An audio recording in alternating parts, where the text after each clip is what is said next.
என் இதயத்தை இதயத்தை நினைத்து விட்டார். பார்வையிலே உன் பார்வையிலே ஒரு வேதியில் மாற்றத்தை நிகழ்த்தி விட்டார். ஒளி ஒளியாய் வெட்டும் மின்னல் ஒளியாய் என் ரகசிய ஸ்தலங்களை ரசித்து விட்டார். ரசித்ததையே நீ ரசித்ததையே என் அனுமதி இல்லாமல் ருசித்து விட்டாய்.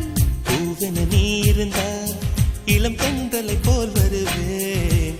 நிலவென நீ இருந்தால் உன் கானம் போல் இருப்பேன்.